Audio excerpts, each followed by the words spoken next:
আমাদের তরুণ ছাত্র জনতা জীবন দিয়ে বাংলাদেশের একটা স্বৈর শাসনের অবসান ঘটিয়েছিলেন। আমাদের দায়বদ্ধতা ছিল বাংলাদেশের ছাত্র জনতার প্রতি, যারা জীবনের সর্বোচ্চটা দিয়ে বাংলাদেশকে দ্বিতীয়বারের মতো মুক্ত করেছেন, স্বাধীন করেছেন। যে চলমান বিচার প্রক্রিয়া আছে, আমি আশা করি নতুন চিফ প্রসিকিউটরের নেতৃত্বে এই ট্রাইব্যুনালে সেই বিচার প্রক্রিয়া অব্যাহতভাবে সুন্দরভাবে পরিচালিত হবে।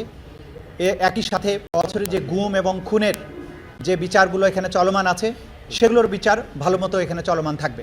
আজকে আমার অনুভূতিটা অম্লমধুর। 1.5 বছর সময় ধরে দায়িত্ব পালন করেছি।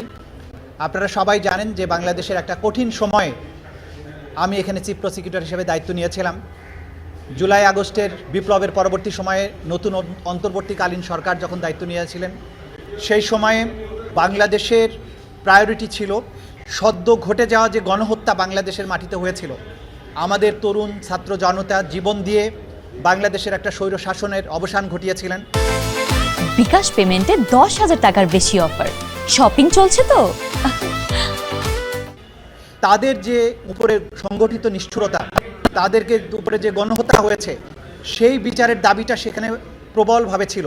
ডক্টর ইউনূসের নেতৃত্বে অন্তর্বর্তীকালীন সরকার যখন দায়িত্ব নেন, তখন অন্তর্বর্তীকালীন সরকারের দুটো প্রায়োরিটির মধ্যে একটা ছিল এই জুলাই আগস্টে সংগঠিত হত্যাকাণ্ডের বিচার এবং রাষ্ট্রের বিভিন্ন জায়গায় রিফর্ম।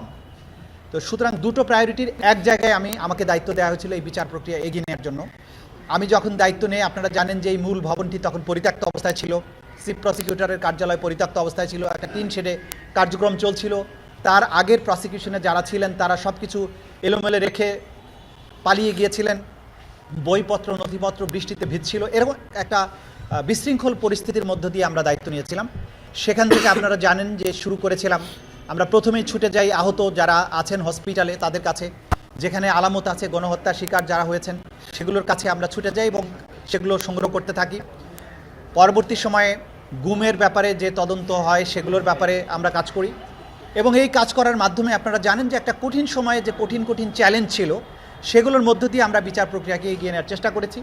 কারণ আমাদের দায়বদ্ধতা ছিল বাংলাদেশের ছাত্র জনতার প্রতি, যারা জীবনের সর্বোচ্চটা দিয়ে বাংলাদেশকে দ্বিতীয়বারের মতো মুক্ত করেছেন, স্বাধীন করেছেন। তাদের এই শহীদ পরিবারের সহযোগিতা পেয়েছে। আমি আজকের দিনে বিশেষভাবে স্মরণ করব যে শহীদ পরিবারের সদস্যরা যারা আমাদের উপর আস্থা রেখেছিলেন, আমাদের কাছে এসছেন, সাক্ষ্য দিয়েছেন, আমাদের তদন্ত কাজ, আমাদের বিচার কাজে সাহায্য করেছেন। শহীদ পরিবারের প্রতি বৈষম্য বিরোধী ছাত্র আন্দোলন, বাংলাদেশের যে সমস্ত ঘটে যাওয়া ঘটনার ব্যাপারে প্রত্যক্ষদর্শী সাক্ষী এবং বিগত সরকারের ডক্টর ইউনূস সহ অন্তর্বর্তীকালীন সরকারের মাননীয় উপদেষ্টাবৃন্দ সবাই এই বিচারের ব্যাপারে আন্তরিক ছিলেন। তারা আমাদের সর্বাত্মক সহযোগিতা দিয়েছেন, ট্রাইব্যুনাল পুনর্গঠন করেছেন, এখানে বিল্ডিংগুলোকে নতুন করে সাজিয়েছেন। সুতরাং সেই চ্যালেঞ্জের মধ্য দিয়ে আমরা যে দায়িত্বটা পালন করেছি, আজকে যে পর্যায়ে এসেছে, বিচার একটা গতিশীল পর্যায়ে আছে। আমরা আশা করি বাংলাদেশের এই যে জনতা, ছাত্র জনতার বিশাল ত্যাগের বিনিময়ে যে বাংলাদেশ, তাদের উপরে সংগঠিত নিষ্ঠুরতার যে বিচারের দাবি তাদের মধ্যে আছে, যে বিচারের তৃষ্ণা আছে, যে পরিবারের মানুষগুলো গুম হয়ে গেছে আর কখনো ফিরে আসবে না, সেই পরিবারগুলো চায় বাংলাদেশে তাদের এই পরিবারগুলো নিখোঁজ হওয়ার বিচার হোক, সঠিক বিচার হোক, যাতে করে তারা অন্তত একটা সান্ত্বনা পান যে তাদের প্রিয়জনকে ফেরত না পেলেও অন্তত যারা এই অন্যায়টা করেছিল তাদের একটা বিচার হয়েছে।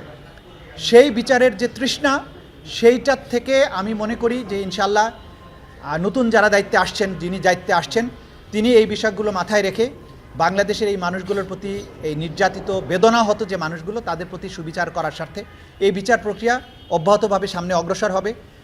আমি তো মনে করি কোনো শঙ্কার কারণ নেই, এটা স্বাভাবিক প্রক্রিয়া। রাজনৈতিক সরকার যখন নতুন সরকার দায়িত্ব নেয়, নির্বাচিত সরকার, স্বাভাবিকভাবেই তাদের রাষ্ট্রের বিভিন্ন জায়গায় তারা তাদের পছন্দনীয় লোকজনকে বসাবেন। এটা হচ্ছে স্বাভাবিক নিয়ম। একদল যখন ক্ষমতার থেকে চলে যায়, আমি এখানে নিয়োজিত হয়েছিলাম অন্তর্বর্তীকালীন সরকারের সময়, এখন নতুন সরকার এসছেন, তারা তাদের পছন্দের লোককে, তাদের কাজের সুবিধা, তাদের নিজস্ব পরিকল্পনা আছে, তারা নিশ্চয়ই সেই অনুযায়ী এখানে বসিয়েছেন। আমার পক্ষ থেকে তাদের জন্য সর্বাত্মক শুভকামনা থাকলো, সহযোগিতা থাকবে, পরামর্শ দরকার হলে আমি দেব। এবং আমি একজন সাধারণ নাগরিক হিসেবে চাইব যে বিচার প্রক্রিয়া এখানে চলমান আছে সেটার জন্য অবশ্যই অব্যাহত থাকে, বাংলাদেশে এই অপরাধগুলো পুনরায় আর কখনো সংগঠিত হতে না পারে। এটাই মোটামুটি এখনকার প্রতিক্রিয়া আমার জন্য। আপনারা সবাই ভালো থাকবেন।